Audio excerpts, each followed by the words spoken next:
Olá, muito boa tarde. Então, nós estamos aqui com a 12ª live da 4ª temporada destas lives que são elaboradas, e produzidas pela Cátedra Intercom, com o suporte dos grupos de pesquisa da nossa sociedade.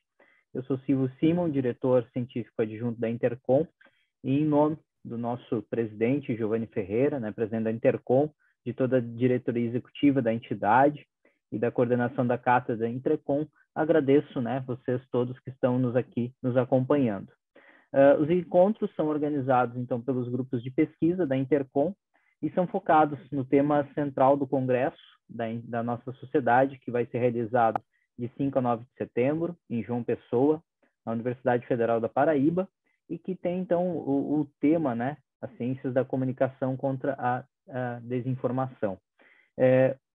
Nesse sentido, a proposta trazida pelo GP Folk Comunicação é a cultura popular e arte ativismo midiático em tempos de desinformação. E terá a participação de Djalma Truller, da Universidade Federal da Bahia, também de Cristina Schmidt Portiero, da Rede Folcom, e a mediação será a cargo de Marcelo Sabatini, da Universidade Federal de Pernambuco, e de Betânia Maciel, da Isuda Cleac. Informamos que as perguntas podem ser feitas pela plataforma Zoom e também pelo Facebook. E nós temos uma série de produtos que serão derivados aí das lives, como e-book, como material para YouTube. Então, tem várias questões que depois nós estaremos, vocês poderão acompanhar o resultado dessas lives que a Intercom está realizando. Betânia, Marcelo, com vocês, desejo aí uma boa fala para todos e todas. Estarei aqui acompanhando, curtindo cada uma dessas falas, que certamente serão maravilhosas, e dando suporte para vocês naquilo que for necessário. Muito obrigado. Então, obrigado. Desejar uma boa tarde a todas, a todos, a todes que estão nos assistindo e dar as boas-vindas ao GP Folk Comunicação, totalmente reclivado, com nova roupagem, após um processo de pensar as nossas bases, pensar os nossos fundamentos teóricos, pensar a nossa prática. Então, estreando com essa live, que vamos contar com duas pessoas muito queridas, pesquisadores que já vêm colaborando nas diversas áreas da Folk Comunicação, mas que eu vou deixar para a Betânia Maciel, que é a vice-coordenadora do grupo, fazer a apresentação. Então, Betânia. Boa noite já, não é? A todos e a todas. É um prazer enorme estar aqui, é uma felicidade em tempos tão difíceis, não é? Então, estar com... Boa noite ao Silvio, boa noite ao Marcelo, a Cristina Schmidt e ao Djalma Truller, e a todos que estão escutando aqui, aproveitando esse início de noite. Bom, a Cristina Schmidt, eu não vou ler o currículo, porque isso a gente faz, não é? Acessando a plataforma Lattes. Mas a Cristina, só para comentar, assim, a Cristina é doutora, não é? Pela cátedra, pós-doutora pela cátedra Unesco, da UMESP. Ela é doutora também em comunicação e semiótica pela PUC São Paulo e mestre em teoria do ensino de comunicação pela UMESP também. A Cristina Schmidt, ela é uma referência na teoria da folk comunicação, com vários livros escritos. A Cristina, ela abraçou essa área como se fosse uma referência hoje é uma referência dentro dos estudos da folk comunicação.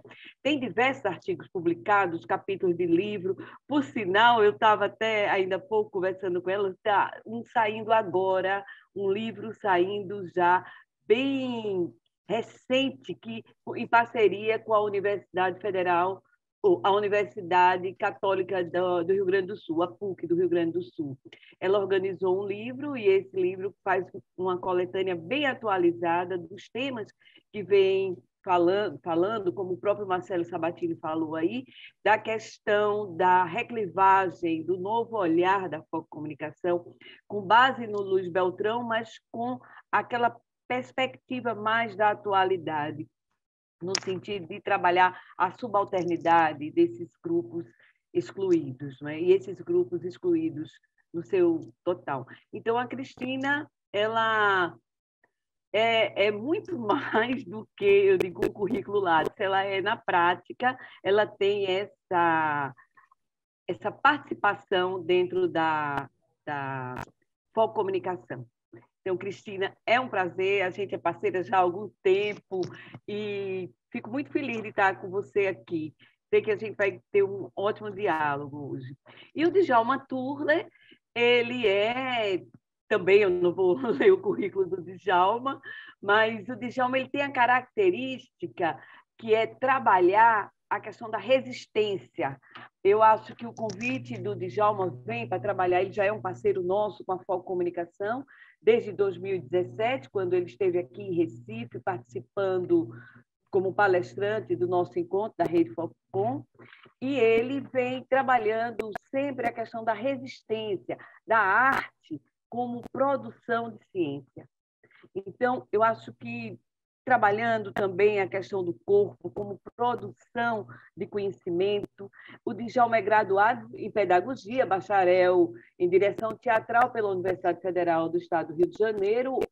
Ele é da Universidade Federal da Bahia, trabalha está ligado, é professor associado do Instituto de Humanidades de Arte e Ciência, o IAC, professor Milton Santos e professor permanente do Programa Multidisciplinar de Pós-Graduação em Cultura e Sociedade, ambos da Universidade Federal da Bahia.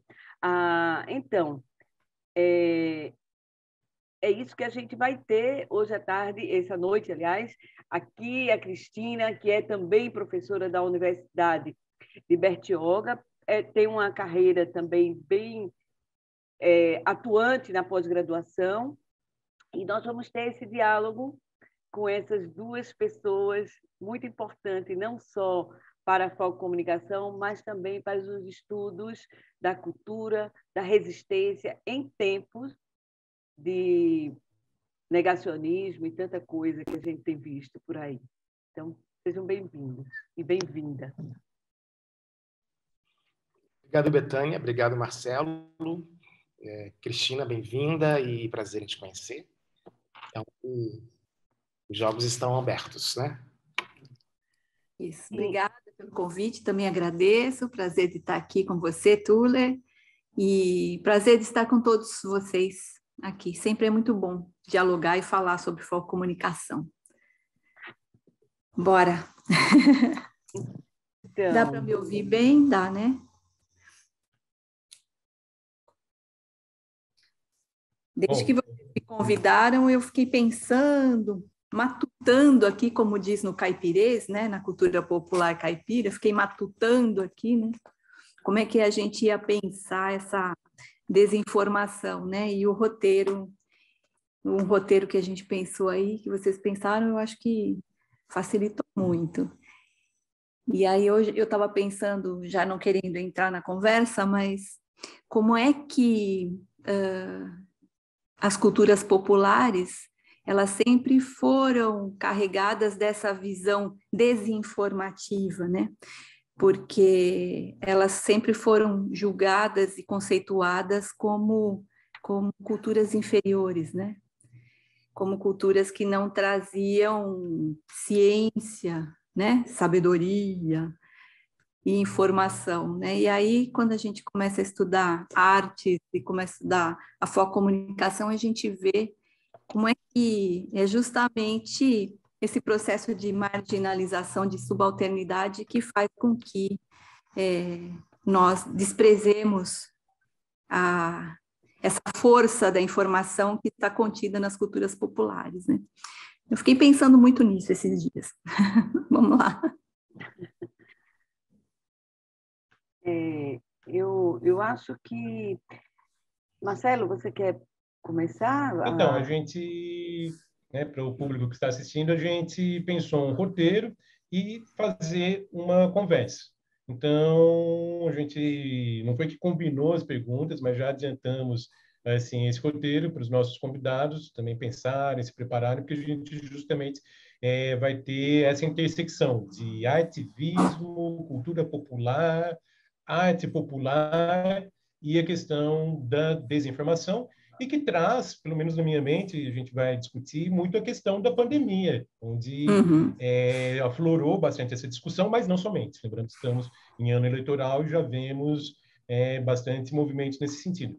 Então, assim, a primeira pergunta assim, que eu faria para os convidados não seria pergunta, mas pedir que eles comentassem, né? Como é que eles veem o papel da arte, da comunicação, como elementos de contestação e também de visibilidade das identidades dissidentes na contemporaneidade, suas rupturas, fragmentações e desconstruções.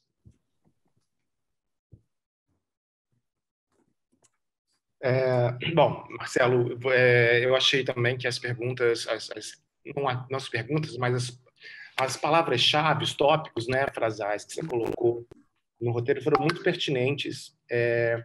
E eu fiquei pensando, e bom, porque a gente dá para pensar a respeito, né, dessas questões. E esse papel da arte, essa visibilidade, eu acho que não só ela é real, é concreta, como um governo fascista, um governo de direita e conservador entendeu isso. Eu tenho pensado um pouco sobre esse fio da meada, assim, né? Em que momento algumas produções artísticas começaram a ser censuradas no país. Recentemente, evidentemente. Eu não estou falando de uma memória da ditadura militar, eu estou falando de uma memória de 2016, quando a exposição Queer Museu foi proibida no Rio Grande do Sul. E a partir dali, uma série de outras produções artísticas, sejam filmes, roteiros LGBTs retirados da Ancine, peças de teatro proibidas em todo o país, São Paulo, Rio de Janeiro, Salvador, Pernambuco. Eu presenciei colegas assim que fizeram uma apresentação na Caixa Econômica Cultural de Recife num dia, no outro dia eles nem eram de Recife, eles eram de Natal, o Clowns de Shakespeare, um grupo importante no panorama do teatro de grupo no Brasil, fizeram uma apresentação num dia, no outro dia foram cancelados, proibidos de continuar a temporada. Vários, teria inúmeros exemplos. Então, o que eu fiquei pensando é que não só a gente que produz arte ou que estuda arte entende esse poder que ela tem de desestabilizar algo tão bem calcado, né? De questionar as normas, de desfamiliarizar, como o governo percebeu isso. Tanto percebeu que ele atacou. Então, não é à toa que se acaba com o Ministério da Cultura. Não é à toa que se atrofiam as políticas públicas para a cultura. Não é por um gosto, não é porque é uma pessoa rude, porque é uma pessoa sem acesso à cultura. Não é por isso que ele terminou. Não é por achar desimportante. É o contrário. É por entender o tamanho, a potência que a arte tem no enfrentamento desses discursos mais conservadores. Então, eu fiquei pensando nisso imensamente depois que a gente fechou esse roteiro. E, claro, acho que de alguns tempos para cá, eu acho que cerca de 10 anos para cá, com muito mais força, há um combinado entre a academia e a arte e a cultura, que todas essas teorias que a gente tem hoje discutido e aprendido na universidade, que eu tenho chamado sob um guarda-chuva de saberes desaprendizagens, elas estão também nas artes. Então, é um exército assim, bom, né, de pensar que a academia e a arte elas têm dialogado muito na construção de um produto altamente crítico, né, de visibilidade das identidades dissidentes e também não só de visibilidade de identidades dissidentes, mas de maneira geral de crítica à norma. Eu acho que isso talvez seja um guarda-chuva ainda maior, né? Acho que a dissidência vai criticar a questão identitária hegemônica de gênero e sexualidade, mas há, de maneira geral, um conjunto de artistas que têm combatido aquilo que a gente aparentemente chama de normal. Ou como a Rita Segato fala, né? aquilo que inventaram como o natural, né? Sendo a natureza uma invenção sociocultural, ela pode ser reinventada, ela pode ser reescrita, e acho que esse é o papel da gente na contemporaneidade. Eu fiquei pensando muito nessa coisa da comunicação, né? Comunicação, e aí no nosso campo, que é a comunicação dos grupos marginalizados, né? De como é que eles se colocam nesse momento aí de rupturas e fragmentações, desconstruções, né? É justamente o que a gente falava lá no início, lá, Tânia, antes de começar aqui a live, do lançamento do nosso livro, né? Que é a comunicação dos marginalizados nas rupturas democráticas, né?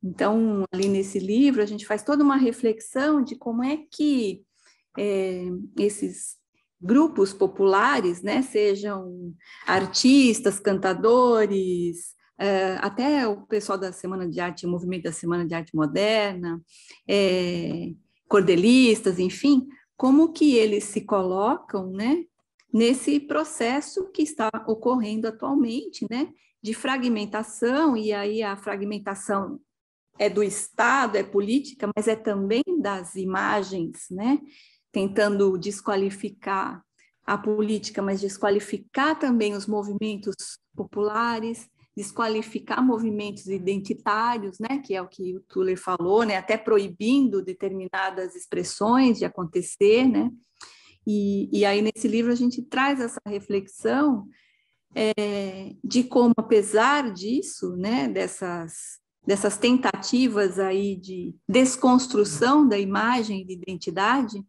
apesar disso, os movimentos ainda eles se fazem presentes, né, nas ruas e nas redes, porque eles vão utilizando de outros mecanismos, né, que com a pandemia a gente foi impedido de estar na rua, mas a gente estava nas infovias aí, né, articulando de outras maneiras para não perder os gritos que estavam lá acontecendo, né, estavam no auge, e aí com a pandemia, então a gente saiu das ruas e foi para as infovias, aí fomos para as redes para não perder esse processo, né.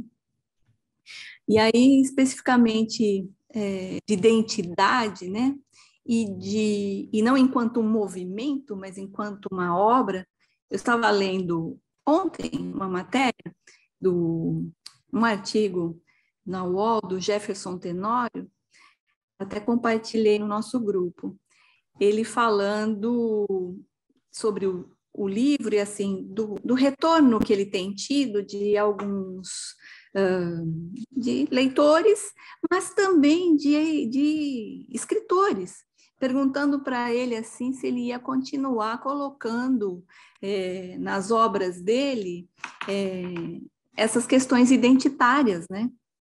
E aí ele falou assim, como assim, né? Ele falou assim, nós, autores negros, ou mulher, ou LGBTQI+, enfim, nós dos grupos subalternizados, a gente não levanta de manhã e fala assim, bom, agora eu vou escrever um livro identitário. Não. A gente é pautada por essas questões de identidade. Então, os movimentos populares, os grupos populares, assim como a arte, é pautada por essas questões, né? Então, se o artista está envolvido nisso, está engajado com isso, então isso faz parte da vida. Então, seja em tempos de desconstruções e até de desinformação, né? De desconstrução dessa informação, esses grupos, esses artistas, eles estarão trazendo, né, mantendo esse compromisso com a informação desses grupos, né, dessas pautas. A gente vê, Cristina, muito nas pesquisas atuais sobre a participação dessas pessoas que estão à margem da sociedade, sejam as pessoas também que estão na periferia das cidades, do urbano, não é? E como eles têm se motivado a utilizar as ferramentas possíveis, que seriam sair às ruas como uma forma de expressão através das suas artes, utilizando a arte como forma de resistência e pintando muros, criando os murais, né? As formas, a cidade, ela está acompanhando. Eu lembro de Barbeiro, que quando você chega numa cidade, a cidade mesmo, ela fala o que é que está acontecendo dentro da realidade. A cidade, ela comunica, não é? E a cidade tem comunicado essas desorganizações sociais que as classes as classes subalternas, no caso, o pessoal da periferia, essas pessoas, elas buscam essa linguagem através muito de suas expressões, né, artísticas. E, baseada nisso, aí eu queria saber de você, do Tuller, como é que vê essa questão de acreditar que a ciência, aí vem, a ciência, ela é construída através também dessa arte. Então, a arte é uma forma de expressar conhecimento. Seria dentro dessa, eu acho que dentro dessa perspectiva. Eu acho que a gente tem, resgatado, né, Betânia, há algum tempo, e acho que muito por conta dessa perspectiva interdisciplinar, né? Eu acho que eu preciso também dizer para quem nos ouve, eu tenho uma formação, na verdade, uma formação disciplinar, mas um investimento, né, há mais de 20 anos no cruzamento, nas fronteiras, né, dos conhecimentos.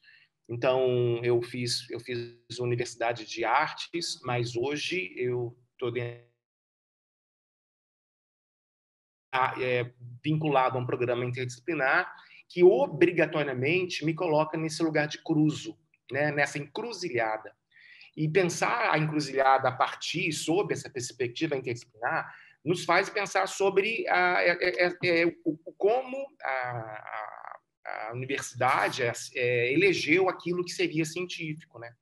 Quando você para pensar sobre essa história da ciência, você entende aquilo que foi defenestrado, né, desse espectro científico. Então, foi defenestrado tudo aquilo que não era objetivo, tudo aquilo que não era racional, tudo aquilo que não tinha comprovação lógica. E nisso saem todos nós, né, os artistas, os religiosos, saem. E aí é um momento importante, porque a gente tem resgatado isso, né? Resgatado aquilo que a gente pode dizer que é a ciência, uma nova ciência, um novo movimento.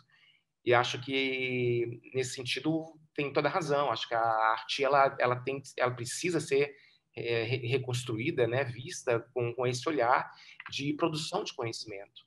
Evidentemente que a gente não está falando de um conhecimento lógico, mas de um conhecimento que ajuda, que colabora no entendimento de uma sociedade tão complexa como a nossa, né? Uhum. Então, eu acho que é esse o caminho que a gente vai trilhar nesse entendimento de como a gente, diante de uma produção artística, consegue, por uma epifania, assim, né, se aproximar de coisas, de conceitos, de entendimentos sobre nós, sobre o mundo, sobre a vida, que não é um artigo científico, não é uma consulta médica que vai fazer você entender.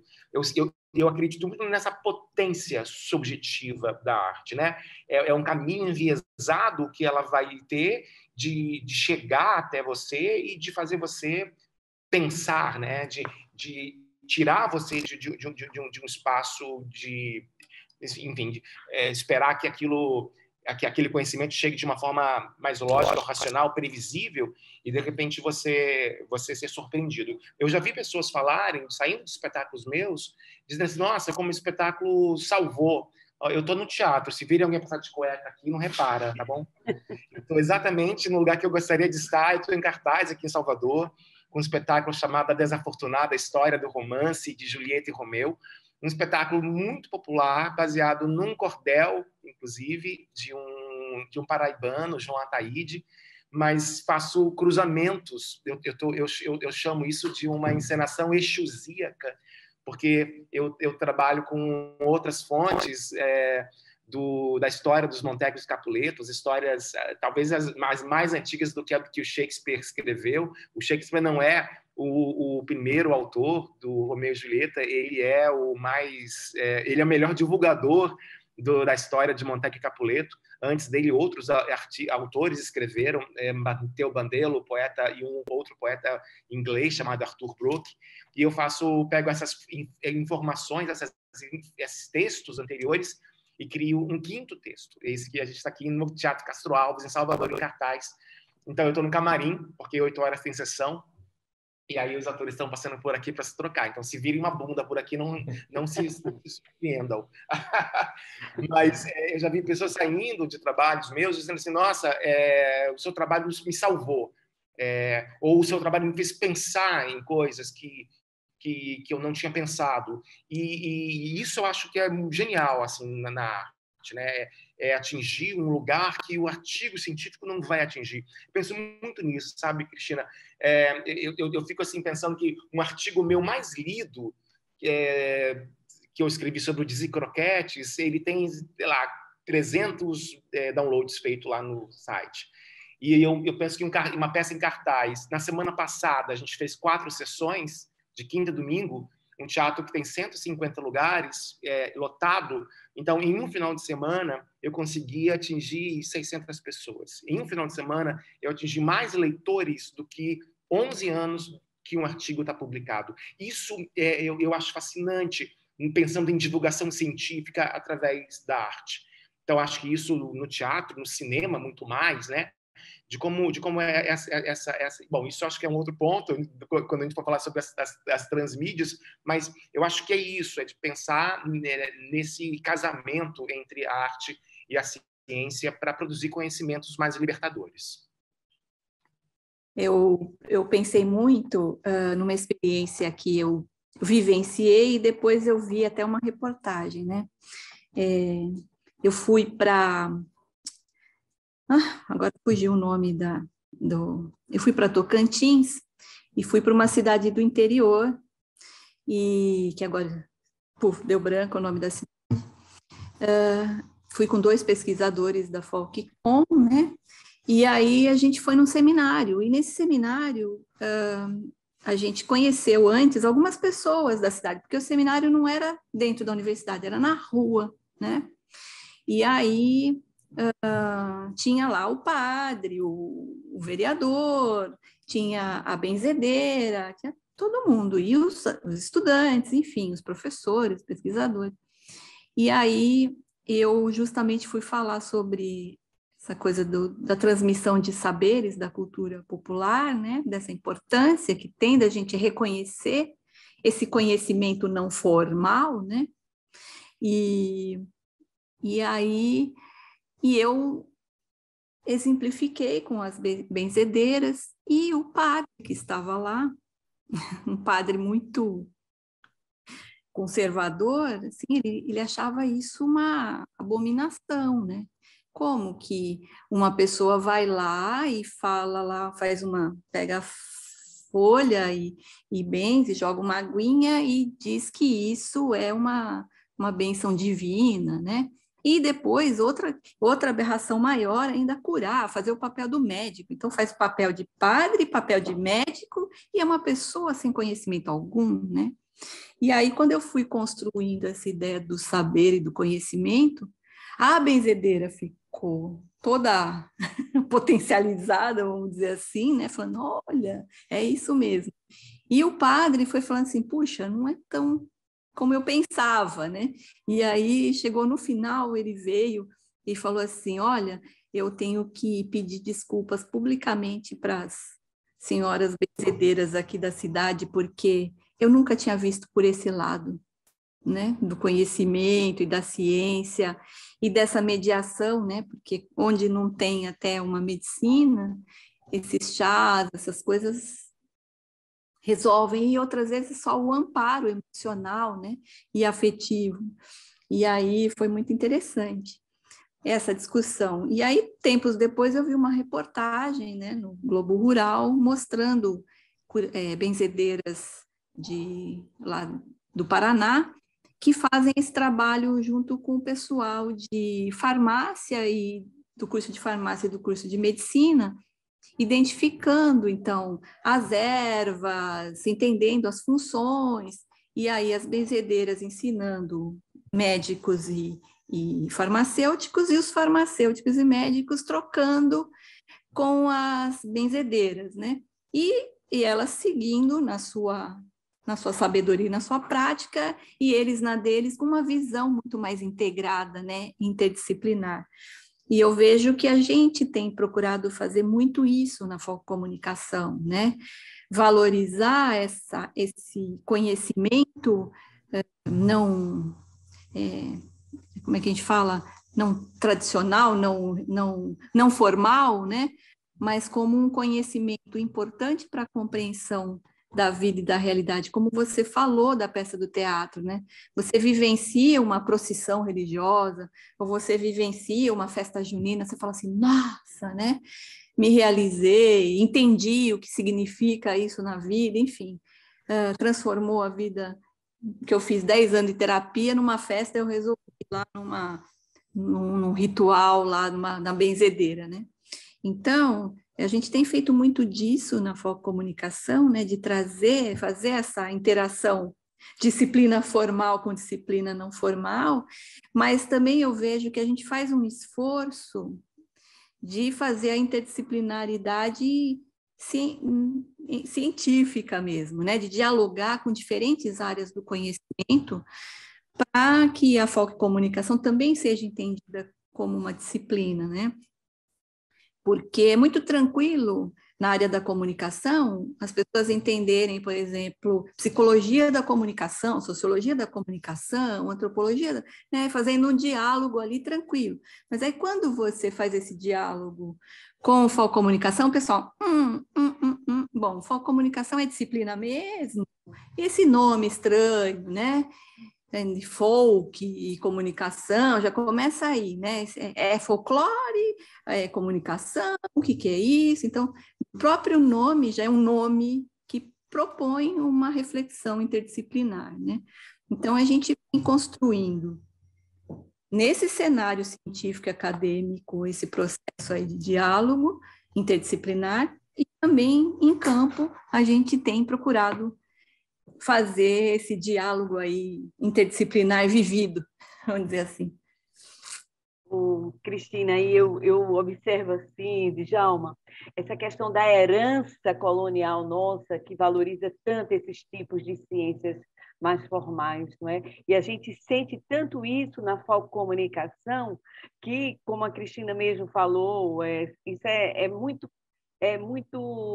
é um costume muito comum onde a gente está, nosso grupo que trabalha com trazendo o estudo da cultura, o estudo das expressões, das manifestações populares para a ciência, fazendo comunicação científica, fazendo tudo isso, mostrando que, através dessa linguagem plural, a gente pode trazer conhecimento e formação.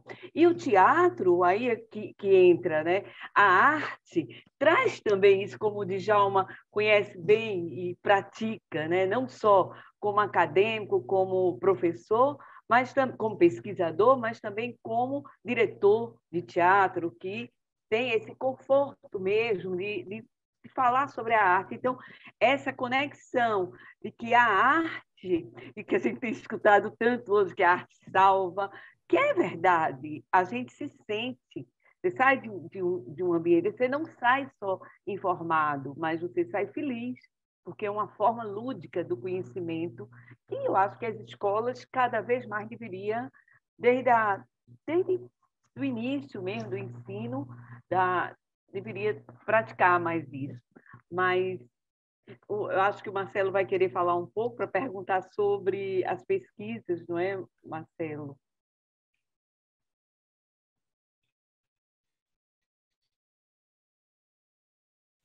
Marcelo caiu.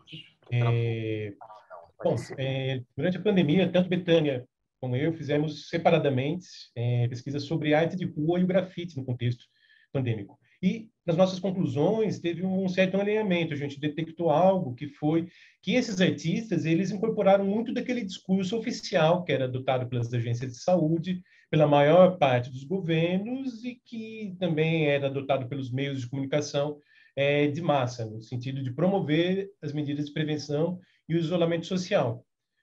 E depois a gente ficou pensando, mesmo não mobilizando com essas imagens poderosas, né, que esses artistas conseguiam fazer, será que a arte de rua não ficou muito, digamos, domesticada? Esse seu caráter contestador não ficou diminuído ou prejudicado, ou ela se alinhar ao que seria o discurso oficial?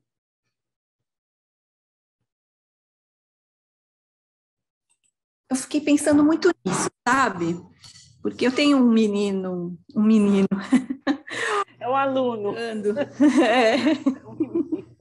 Um ex-orientando que trabalhou com grafite. Ele organiza um evento de cultura hip hop já há quase 20 anos. Agora, inclusive, o movimento dele, que chama Arte e Cultura da Quebrada, foi reconhecido como patrimônio imaterial de São Paulo. Olha que legal. Foi reconhecido pela Câmara de São Paulo, da cidade de São Paulo. E aí, ele foi bem isso, né? Eles fizeram muitos grafiteiros e o pessoal fez rap e tal, com temas voltados a isso, né? Para Covid, para se cuidar, para se vacinar, com máscaras, né? As figuras com máscara.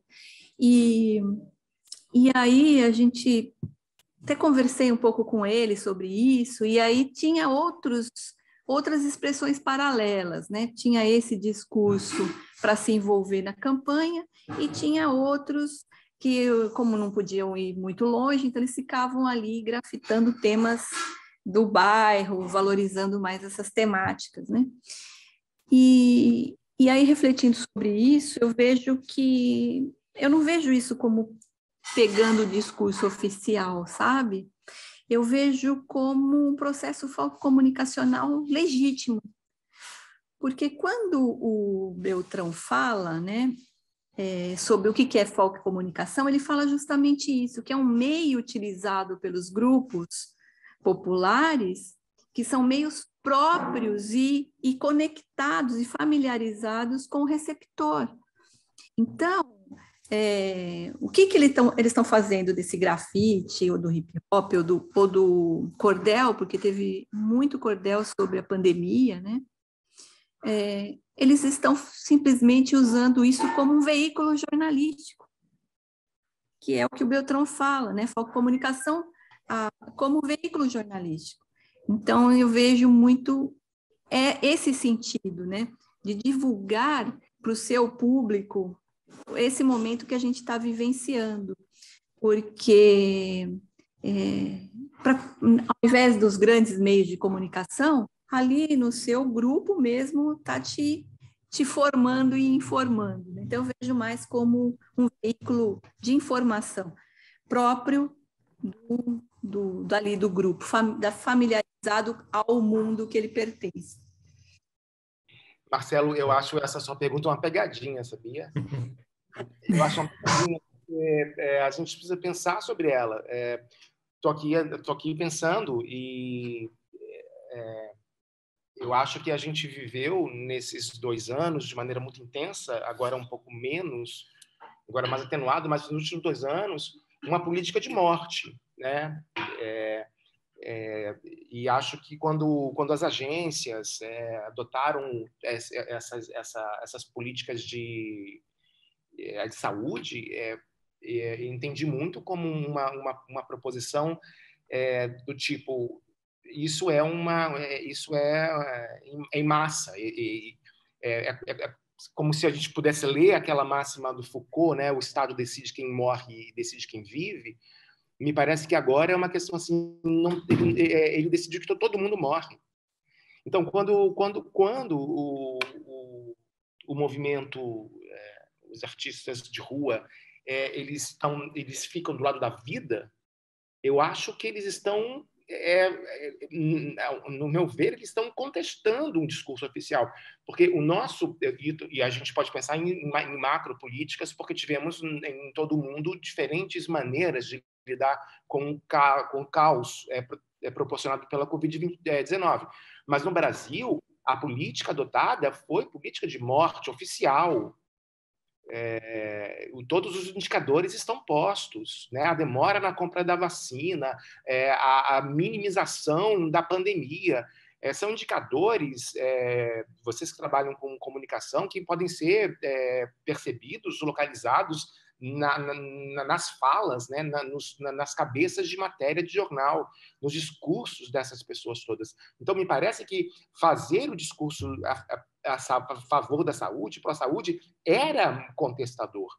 Eu acho que é preciso entender esse contexto. O que fizeram essas pessoas foi se colocarem contra o establishment, se colocarem contra a ordem oficial necropolítica do governo, e, nesse sentido, eles são absolutamente contestadores.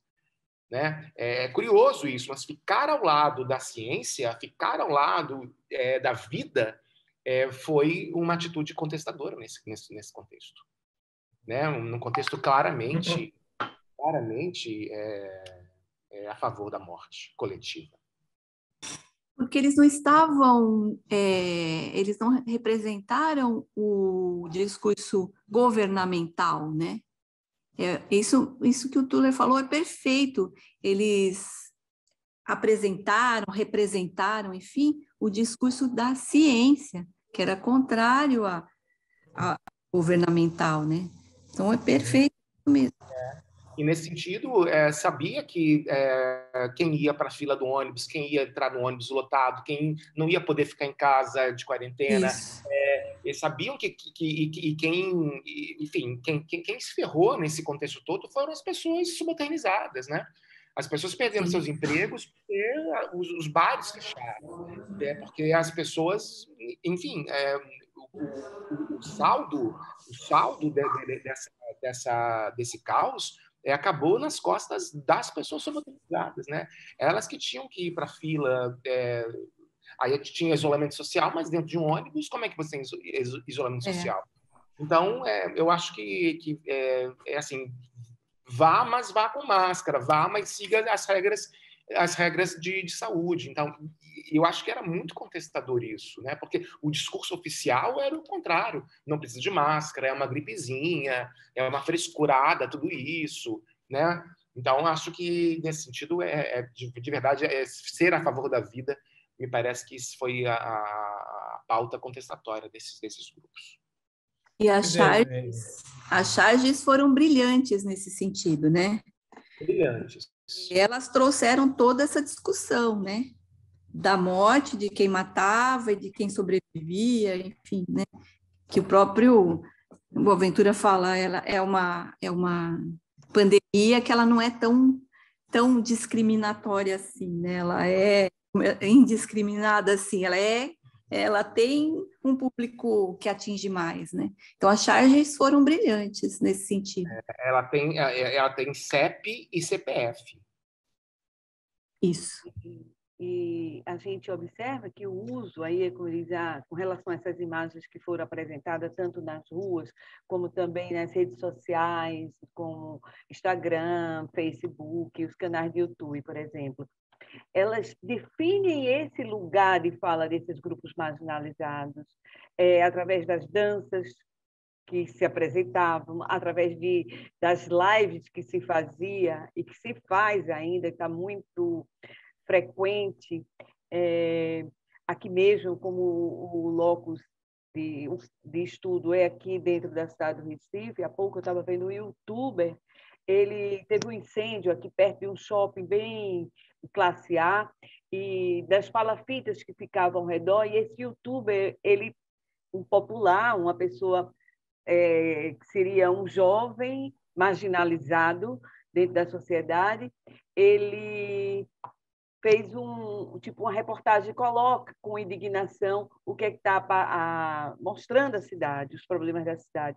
Então, isso eu acho que, ao mesmo tempo que existe o outro lado do negacionismo, das fake news, não é tão forte, dessa quantidade de WhatsApp com fake news tão forte, tem também o lado desse acesso desses jovens marginalizados, jovens que são muitas vezes que não têm acesso à sociedade, mas têm acesso a um celular, e através desse celular cria-se conteúdo, e conteúdo que possa divulgar e alcança. Chegou à universidade, chega a nós, como nós somos pesquisadores da área de cultura popular, e a gente tem acesso a esse material. E o nosso papel seria o quê? É politizar essa arte, é colocar... Não é preciso só que a gente esteja naquele lugar de fala dos marginalizados, mas nós, como pesquisadores de cultura, eu acredito que é a forma que a gente tem para discutir, como essa live aqui, e ouvir vocês, que são pessoas que pesquisam, que atuam, não é? Então, a gente vê assim, como é que vê essa arte e a política, né? Já que a gente está trabalhando, estamos aqui, tocamos nesse assunto em termos de um ano eleitoral, em termos de pandemia, de negacionismo, fake news, utilizando essa arte. Aí eu queria ouvir isso um pouco, acho que seria interessante.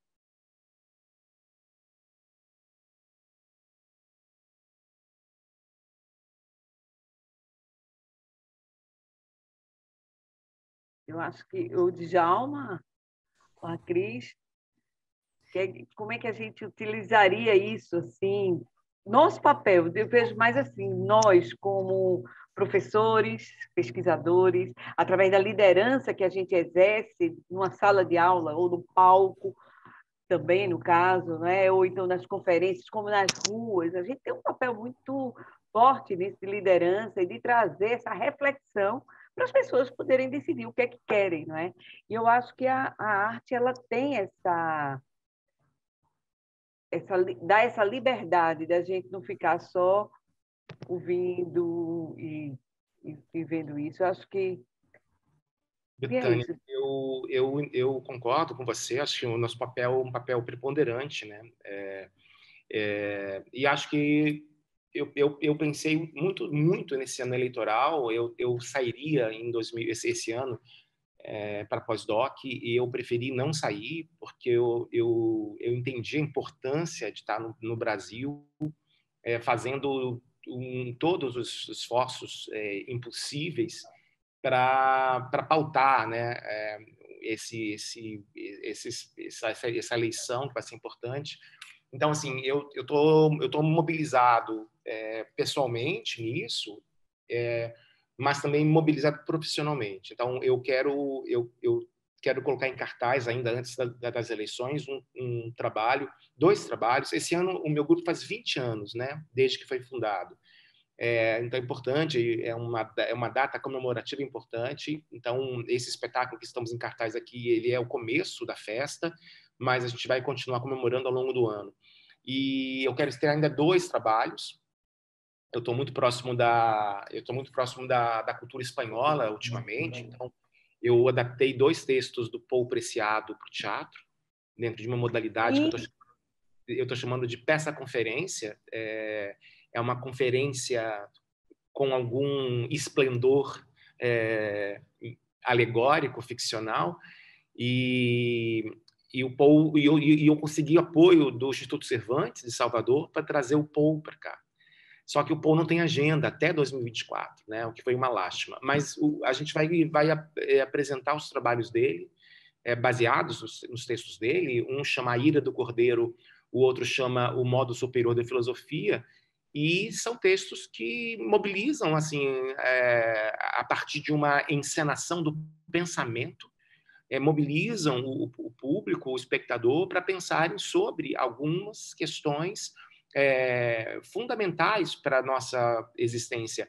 Não são não são questões, eu diria assim, muito imediatas, não são trabalhos que se apoiam na imediatez da comunicação, mas são trabalhos que, nesses desvios ficcionais, conduzem o espectador a pensar sobre essa importância que a gente está colocando aqui, né, das eleições, a importância de pensar nas pessoas, nas diferenças, nas subalternizadas, e que é uma questão importante, portanto, que precisa ser levada em consideração. Então, esses dois trabalhos pensados para agosto, eles vão acontecer nesse sentido. Então, tentando responder a tua indagação, mais uma vez tentando juntar a arte associada a um bem comum, né? Eu talvez devesse ter dito antes que eu acredito assim, a essa encruzilhada de pensamentos um papel importante para a gente entender as complexidades, né, da contemporaneidade. Eu acho que, como nunca, eu acho que esses últimos 3 anos nos ensinaram a viver, né, a vivenciar a complexidade de algumas questões, e que não é só uma ciência, não é só uma área ou só uma pessoa que daria conta de justificar, né, o caos que se encontrou. Então, acho que mais uma vez a arte, dentro dessa encruzilhada com as ciências humanas, no caso com Preciado, né, que é um filósofo espanhol importante, então é isso que eu tenho me interessado ultimamente na arte, sabe? É como ela, na encruzilhada com as ciências humanas e sociais, elas podem fortalecer a nossa vontade de modificar o mundo. Esse propósito ambicioso, sabe, prepotente, mas é isso que me anima, é isso que me dá força e fôlego para continuar trabalhando nisso que você bem falou, né? Eu sou um pesquisador que estou ali no gabinete da universidade, mas de repente o gabinete da universidade é o camarim do teatro também, né? Então essa chance que eu tive aqui na Universidade Federal da Bahia de fazer uma teia de produção em que a minha produção artística ela é vinculada à minha produção intelectual, ela é uma chance rara e que eu tenho abraçado muito fortemente, né, para poder dar conta do desafio que me propus. Muito bem. Olha, tem uma pergunta aqui, Cris, eu vou fazer a pergunta, você pode até aí pegar esse gancho, já emendar. Do Jailson, ele está dizendo aqui, boa noite, como vocês veem as bolhas de comportamento no processo de desinformação e como furá-las? Eu acho que aí, Cris, você já pode dar esse dessa forma, né? Eu estava aqui pensando no que você colocou, né, como é que a gente contribui até como ativistas, né, pesquisadores ativistas, e você até citou youtuber, enfim, que cada um vai assumindo um lugar de fala, né, e como é que a gente assume esse lugar de fala enquanto pesquisador e professor, né. E aí vamos tentar pensar essa questão das bolhas, né? Eu senti que durante essa pandemia e que a gente ficou nas aulas virtuais, né? Acentuou muito essa questão das bolhas, né? Ela dividiu muito os grupos, ela afastou muito as pessoas, e aí a maioria ficou muito próxima do que lhe afetava, do que lhe confortava, né? E agora a gente voltando aos poucos, eu acho que a maneira como a gente tem para contribuir com esse diálogo e até com aproximar e gerar contradições, né? Porque essas diferenças elas têm que ser confrontadas, né? Para a gente poder perceber o que é diferente, né? Um do outro, para a gente pensar como é que a gente segue daqui. Como professores, a gente, então, nas aulas, em atividades, que tem que ser além do que a gente fazia antes, porque essas aulas nossas tradicionais, elas não têm mais funcionado tanto os alunos, eles têm chegado com muitas outras vazios, né? Com vazios, assim, de emoção, inclusive, de sentimento, de entender o que está acontecendo e o que vai ser daqui para frente, né? E eu acho que a gente tem contribuído e pode contribuir aproximando, né, os alunos das questões que acontecem, né, dos eventos, por exemplo, aqui em Bertioga aconteceu no mês passado um festival indígena, né? E no festival indígena também tinha um seminário, e a gente pôde conviver e acompanhar lá com os indígenas, conversar sobre as questões, quem eles são, o que aconteceu durante a pandemia com eles, como é que eles estão agora, e uma série de... E a gente tenta fazer essa ponte com a realidade, né? Não só nesses momentos, né, de um espetáculo e de um festival que são impactantes, mas depois dialogando sobre isso, amarrando com outras questões em sala de aula, né? Acho que os nossos eventos também, uma live como essa, também contribui muito para romper com essas desinformações e também fazendo com que a gente se comprometa mais com essas reflexões, né? E eu não tenho uma fórmula para romper as bolhas, né? Mas eu procuro fazer essa ponte para trazer um diálogo, um debate e às vezes até um embate, né, entre os diferentes grupos, para que se olhem, se enxerguem, né, dentro da sociedade, nesse momento que é crucial, né? Nós estamos num momento assim que é não só de vida e morte da saúde física, mas de vida e morte histórica, né? Então, assim, a gente precisa fazer essa construção, esse diálogo, né? Essa provocação desse confronto construtivo, né? Reflexivo. Muito bem. Não, e só queria dizer também que essa desinformação é um projeto político, né, gente? Sim. Então, assim, tentar entender como ela se constitui e tentar, de alguma forma, romper, porque essas bolhas, elas sempre existiram, né? A bolha cultural é muito forte. O Brasil é atlântico, né? Quando você pensa, recentemente, quando morreu um cantor sertanejo, eu me peguei assim, eu me flagrei dizendo, meu Deus, eu não sei quem é essa pessoa.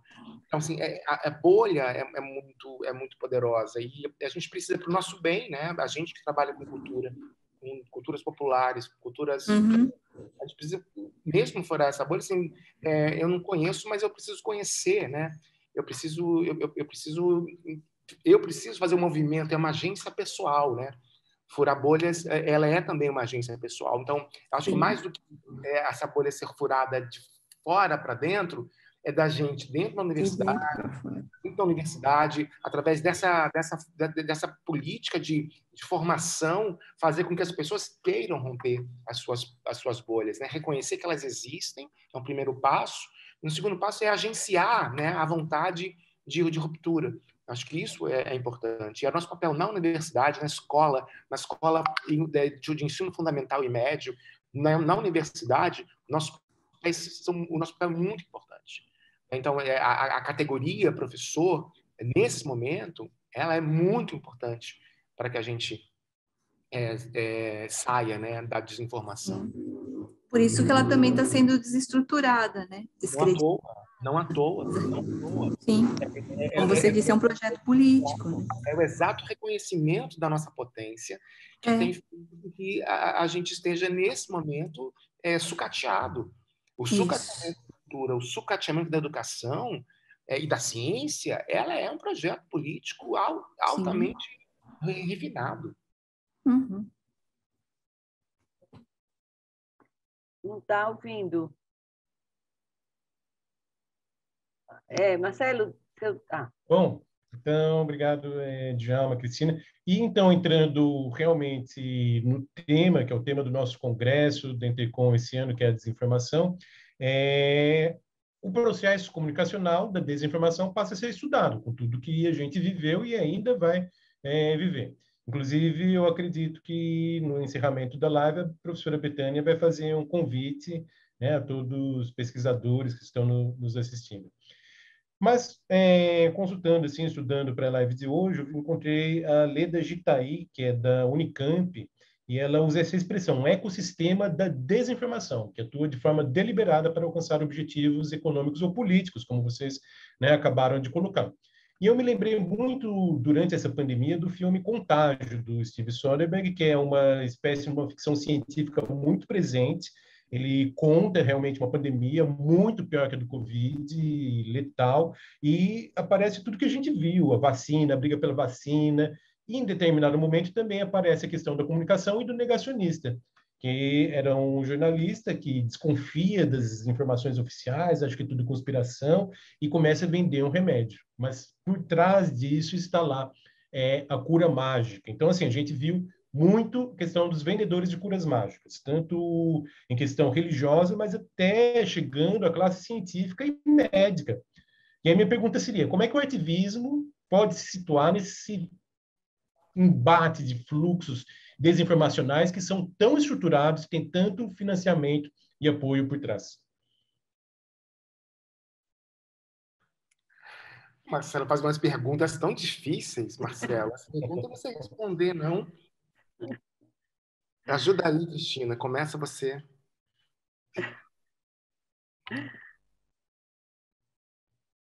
Vamos pensar primeiro teoricamente, ó. Ó, eu peguei lá como é que ele chama? O Trigueiro, nosso companheiro aí de Rede Falcon, importante teórico aí da Falcon, né?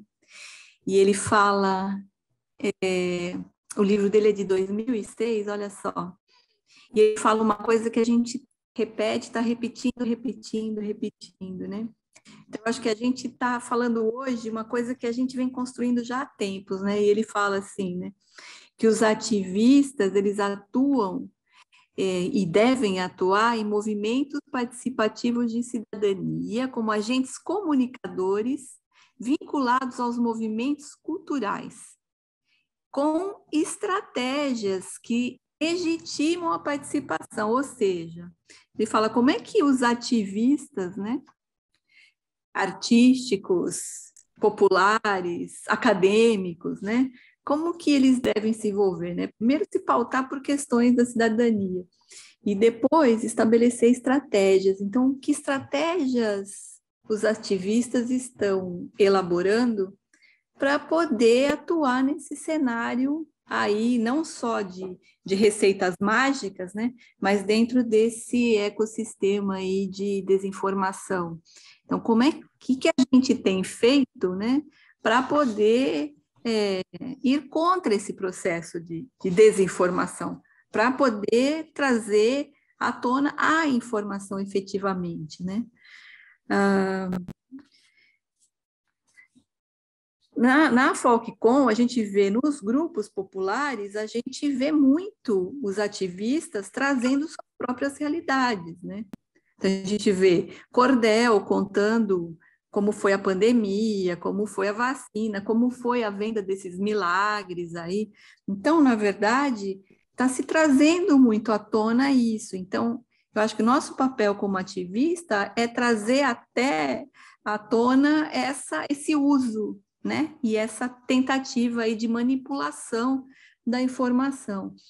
Então, e nós como líderes de opinião, como professores, ou como artistas, ou como, enfim, curandeiros, né? Como benzedeira, como cordelista, o nosso papel é trazer isso, né?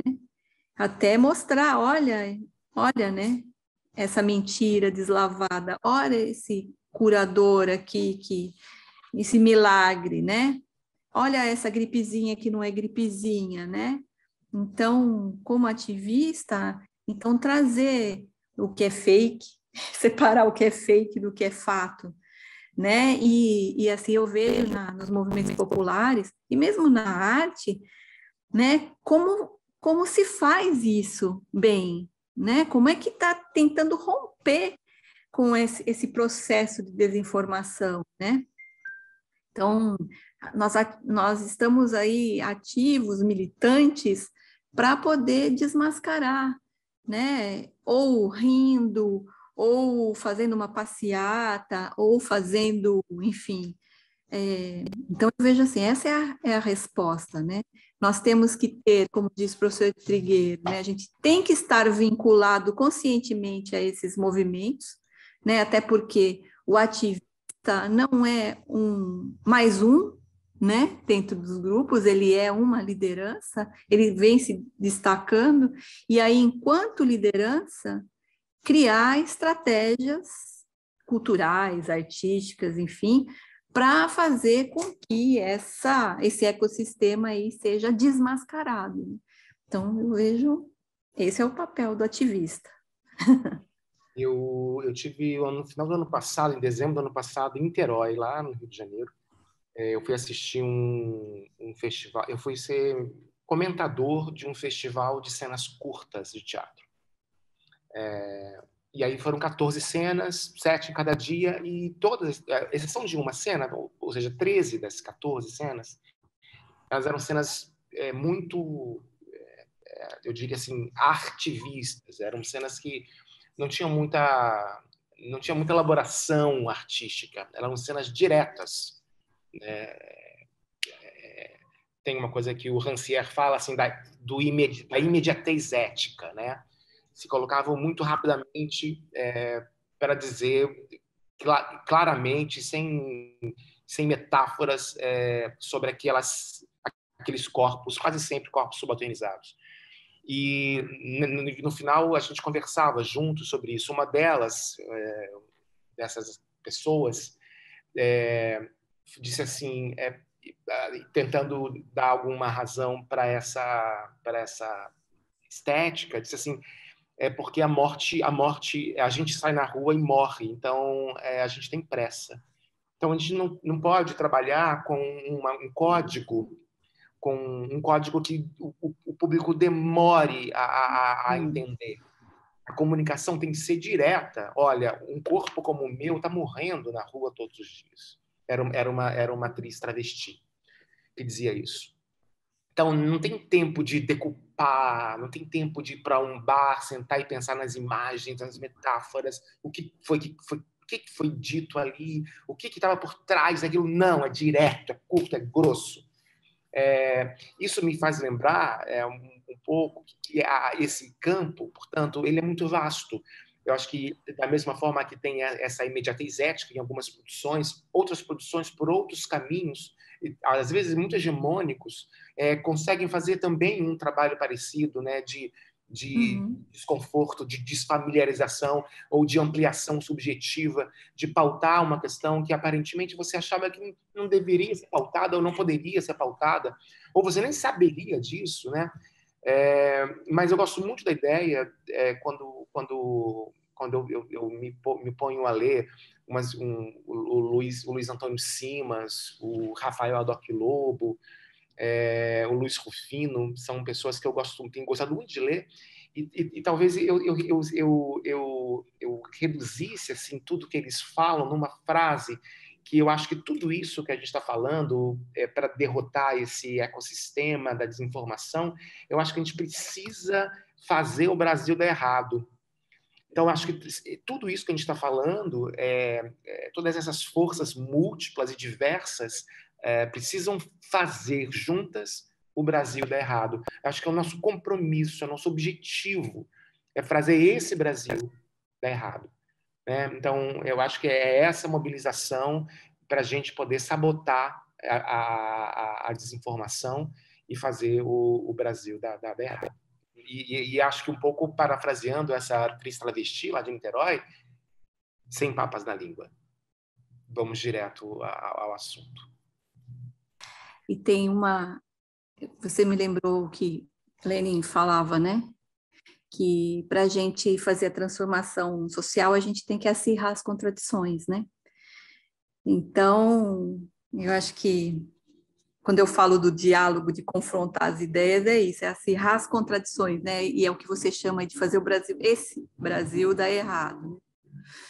E tem uma coisa que eu acho que é muito importante para a gente chegar direto ao ponto, pela arte, pela expressão popular, pela manifestação popular, que é o afeto. Então, o pessoal fala assim, né? Estamos vivendo numa sociedade do afeto, mas não do afeto só da questão do acolhimento, mas o afeto, o que te afeta. Então, quando você traz algo que afeta aquela pessoa, de modo positivo ou negativo, existe uma reação, né? E nessa reação a gente vai, então, bom, o que é isso, né? E aí a gente vai rompendo esse ecossistema aí de desinformação pelo afeto.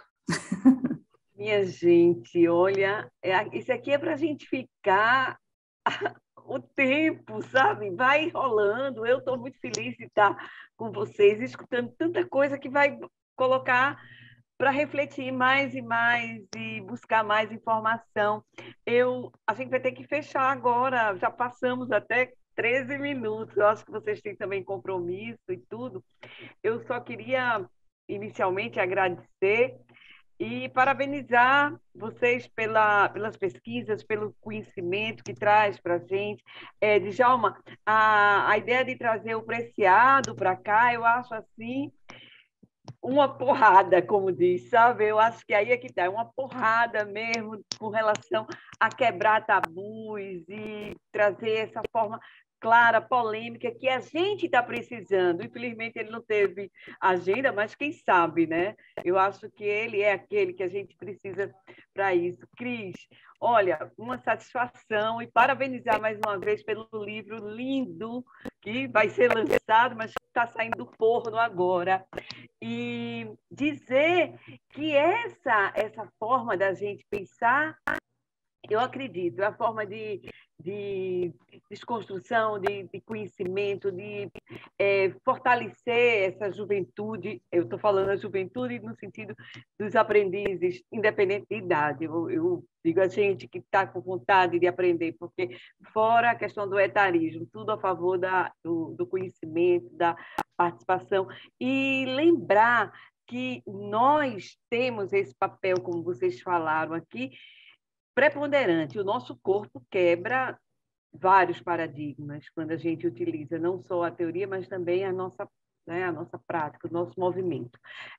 Queria convidá-los e reforçar para todos e todas a questão do Razão e Palavra. Vocês são peças fundamentais. É como se tivesse assim essa leitura, porque a gente vai trabalhar justamente nesse livro. Eu fiquei sabendo agora, ainda só um instantinho, eu estou lendo aqui os sete, a gente pode fechar às 19h30. Então, não vou correr tanto. Eu sei que vocês têm agenda, mas é só para eu dar fazer esse merchan aqui, né? Que seria essa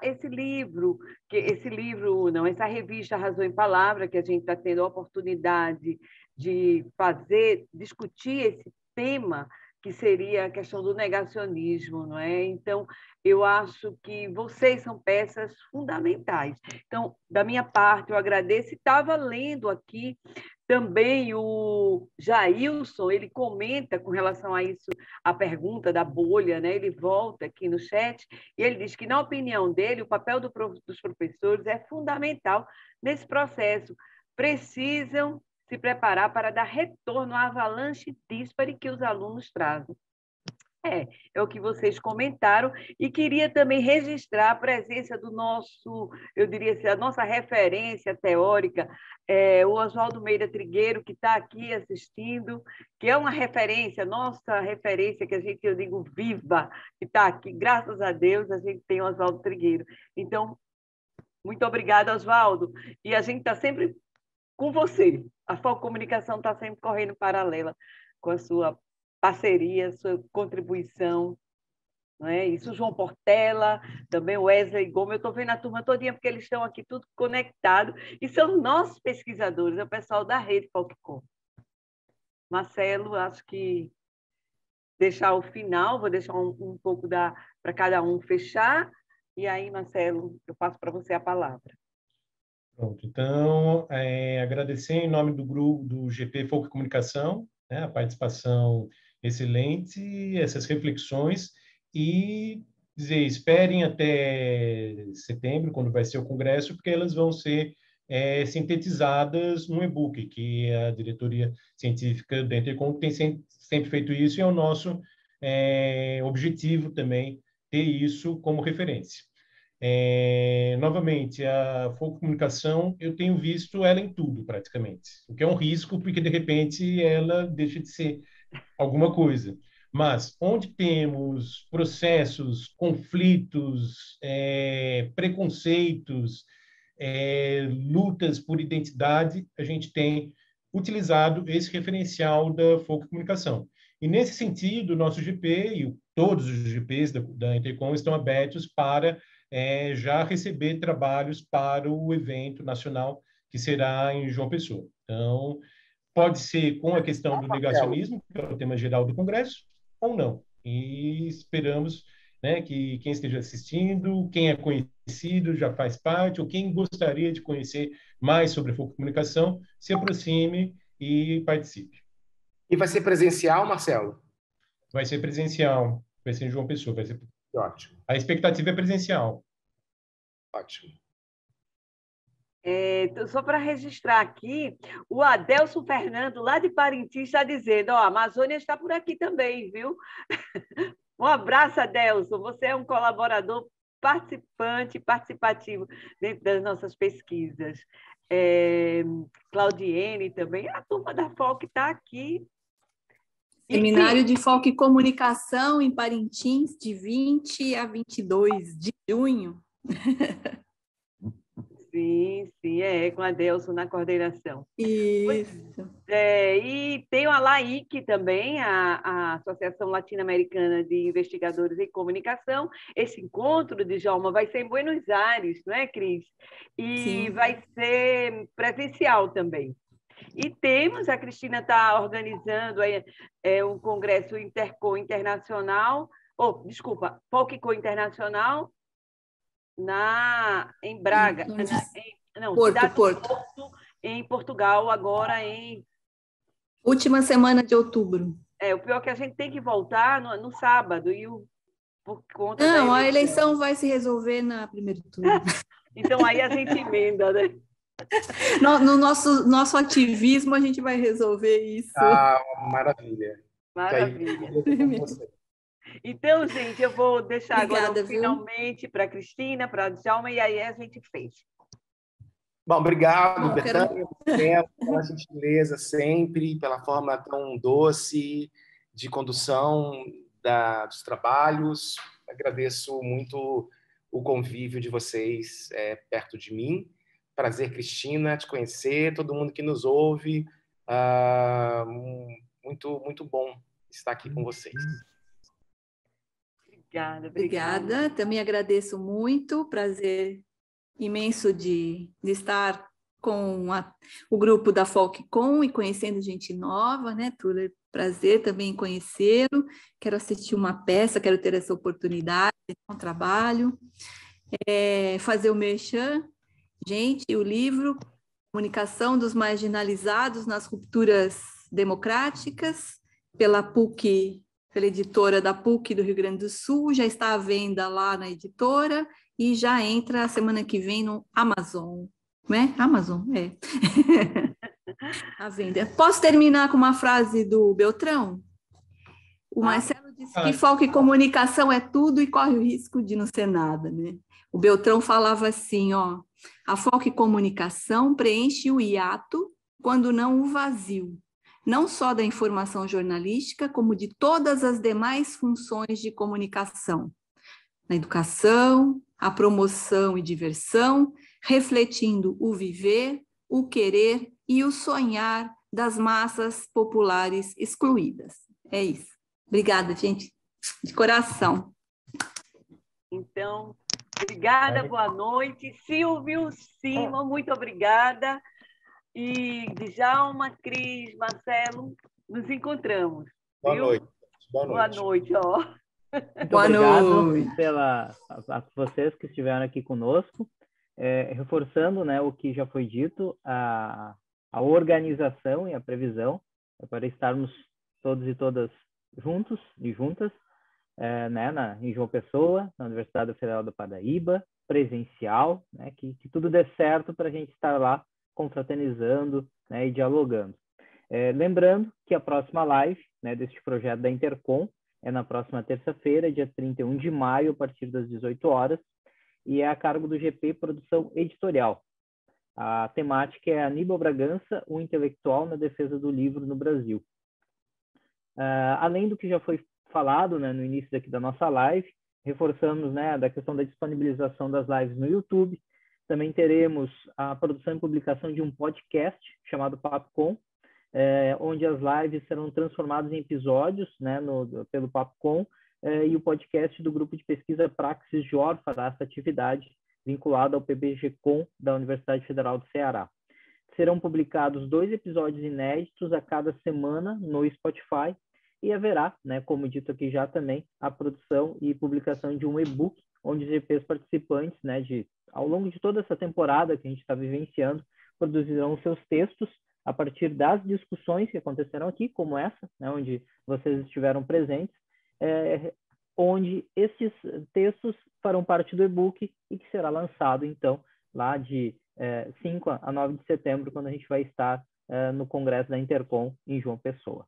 Então, obrigado, né, que vocês possam ter um excelente término de semana e um ótimo fim de semana, aí, já que a gente já se aproxima do término da semana também. Um abraço, boa noite.